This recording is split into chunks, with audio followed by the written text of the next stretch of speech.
नमस्कार मित्रों। बंगाल चुनाव के 6 चरण पूरे हो चुके हैं और इन 6 चरणों की चुनाव जो पूरा हुआ है उसके बाद ये कयास लगाया जा सकता है। और कयास ही नहीं है बल्कि ये सच्चाई भी है, जैसा कि साफ सुथरा दिख रही है कि अब की बार बंगाल में मुसलमान मतदाताओं में विभाजन नहीं हुआ है। वो एक मुश्त, जैसे कि हमेशा वो वोट डाला करते थे, अब की बार भी वो एकजुट होकर के उन्होंने तृणमूल कांग्रेस को मतदान किया है और आगे भी करेंगे। हालांकि आज़ादी के बाद से जब भी वहाँ पर चुनाव हुए हैं तो मुसलमान मतदाता हमेशा एकजुट ही रहा है। आज़ादी के शुरुआती दिनों से लेकर के 1977 तक कांग्रेस की लगातार सरकार थी, 1952 से लेकर 77 तक, तो तब भी वो कांग्रेस के साथ जुड़े हुए थे। 77 से लेकर के फिर आगे 2011 तक ये पूरे 34 ईयर्स, 34 वर्ष वामपंथियों के साथ इनका जुड़ाव था। और 2011 से 2021 जैसा कि चल रहा है, ये पूरे 10 वर्ष हर चुनाव में इन्होंने ममता बनर्जी की जो तृणमूल कांग्रेस है उसके साथ ये लोग डटे हुए थे। और अभी ये उम्मीद की जा रही थी कि अब की इस चुनाव में इनके वोटों में विभाजन होगा, लेकिन ऐसा हुआ नहीं। और विभाजन होने के पीछे उसमें सबसे जो प्रमुख बात ये थी कि जैसा कि चुनाव से पहले MIM के चीफ हैदराबाद के सांसद ओवैसी भाईजान की पार्टी भी ताल ठोंकने वाली थी। और आपको पता है कि भाईजान जो है वो मुसलमानों के अनडिस्प्यूटेड लीडर हैं हिंदुस्तान में। उनसे बड़ा मुसलमानों का कोई नेता भारत में नहीं है और उनकी जो लोकप्रियता है मुसलमानों में वो बिल्कुल 7वें आसमान पर चढ़ी रहती है। तो ये पूरी उम्मीद थी कि जब वो बंगाल में उतरेंगे तो बंगाल के मुस्लिम मतदाता उनके साथ जुड़ेगा और जब मुसलमान उनके साथ जाएगा तो ये ममता बनर्जी की जो तृणमूल कांग्रेस है उसका ही घाटा और नुकसान होगा। जैसा कि भाईजान ने पहले भी बिहार में सीमांचल के अंदर एक कमाल करके दिखा दिया था, जो पिछला विधानसभा का चुनाव हुआ है, और उन्होंने कहीं न कहीं जो RJD को बहुत तगड़ा एक झटका दिया था। और मैं कह सकता हूं कि उन्हीं की कृपा से ही जो NDA की सरकार बनी है बिहार के अंदर, उसमें उनका बहुत बड़ा रोल रहा है। तो भाईजान के आने का जो रिज़ल्ट आता और ये मुसलमान उन बंटते और उनकी तरफ जाते, लेकिन ऐसा कुछ नहीं हुआ।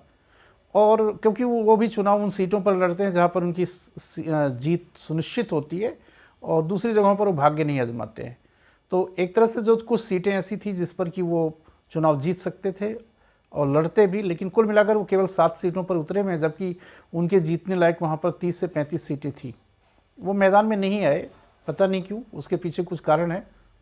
लेकिन एक बात ये कि जो बची हुई जो सीटें थी उसमें फुरफुरा शरीफ के पीरजादा जो अब्बास सिद्दीकी हैं, उनकी भी बहुत अच्छी पकड़ है और उनकी भी पकड़ है, उस फुरफुरा शरीफ की भी पकड़ है।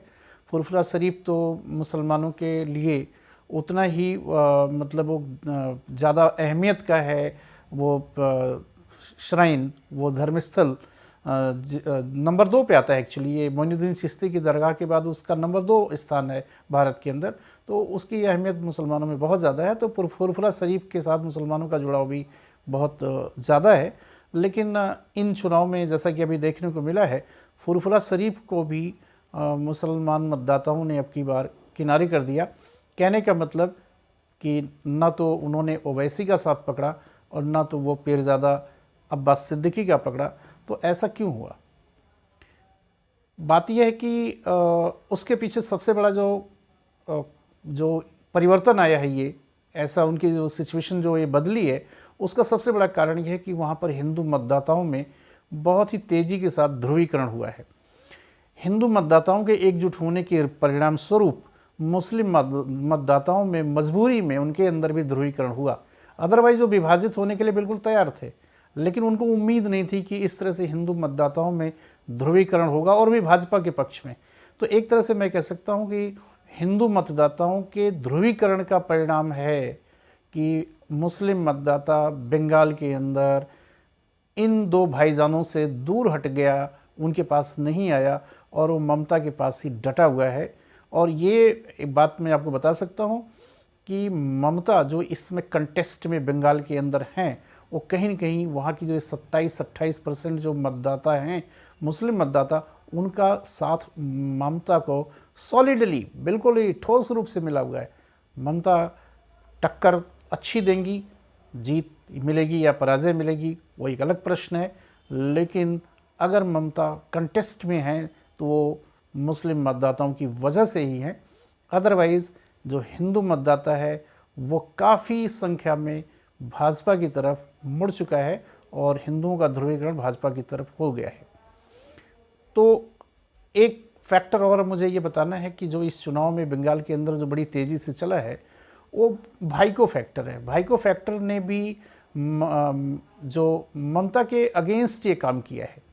ये भाइको फैक्टर जो ममता के खिलाफ गया है। कहीं न कहीं बीजेपी के लोगों ने ये बात उन्हें वहाँ की जनता के अंदर ये प्रूव करने में उनको कामयाबी मिली कि ये वंशवादी व्यवस्था को ममता बनर्जी भी उसी तरह से बढ़ाना चाह रही हैं जैसे कि कांग्रेस पार्टी या बिहार में या बहुत सारी रीजनल पार्टियों के अंदर आप देख ही रहे हैं। चाहे वो आप उड़ीसा में देख लीजिए, आप आंध्र प्रदेश में देख लीजिए, तमिलनाडु में देख लीजिए, पंजाब में देख लीजिए, भारत के बहुत सारे प्रांतों में देख लीजिए, यूपी में देख लीजिए। तो ये जो चीज़ें हैं, ये जो परिवारवाद वाला जो फैक्टर है वो बंगाल की जनता को पसंद नहीं आया है और कहीं न कहीं वो लोग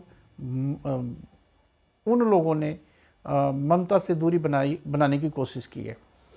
और एक बात मुझे जो ये कहना है कि आज के टाइम में जैसा कि जो ध्रुवीकरण साफ सुथरा वहाँ जो दिख रहा है उसके पॉइंट ऑफ व्यू से अगर मैं बात करूँ तो ये मैं कह सकता हूँ कि चुनाव तो मुख्य रूप से वहाँ पर भाजपा और तृणमूल कांग्रेस के अंदर हो रहा है। यही दो पार्टियाँ मेन कंटेस्टेंट हैं, इनके बीच में ही जनता का झुकाव और मुड़ाव है। लेकिन ये पार्टियां तो चुनाव लड़ रही हैं, लेकिन सच्चाई तो ये है कि ये पार्टियां कम लड़ रही हैं, वहाँ पर हिंदू और मुसलमान चुनाव ज़्यादा लड़ रहा है। और ये जो एक तरह से जो पोलराइजेशन हुआ है, जो ध्रुवीकरण हुआ है, ये बिल्कुल क्लैरिटी है, वो दिखाता है कि भाजपा जो है सत्ता के काफ़ी करीब पहुँच चुकी है। जैसा कि लोगों का अनुमान है, जो ग्राउंड लेवल से जो रिपोर्ट आ रही है वो साफ बातें ये बता रही हैं।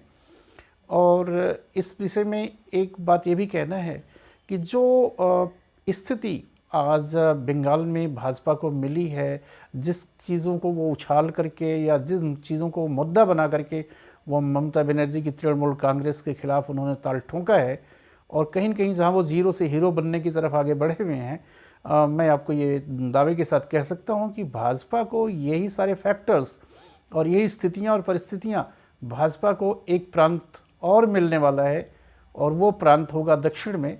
और वो दक्षिण का प्रदेश जो तेलंगाना है, भाजपा का जो अगला टारगेट है वो तेलंगाना होगा और भाजपा इन्हीं सब मुद्दों के साथ वहाँ भी पहुँचेगी। और फैक्ट तो ये है कि भाईजान तो बंगाल में अब की बार शायद नहीं आए भी तो बहुत कम आए, लेकिन भाईजान तो वहीं मिलेंगे। इसलिए भाजपा के लिए तेलंगाना बहुत ही मुफीद होगा। देखते हैं आने वाले कल में क्या होता है। आप लोगों ने हमारे इस वीडियो को देखा, इसके लिए बहुत बहुत धन्यवाद। आप इसे लाइक करेंगे, शेयर करेंगे, सब्सक्राइब करेंगे। थैंक्स।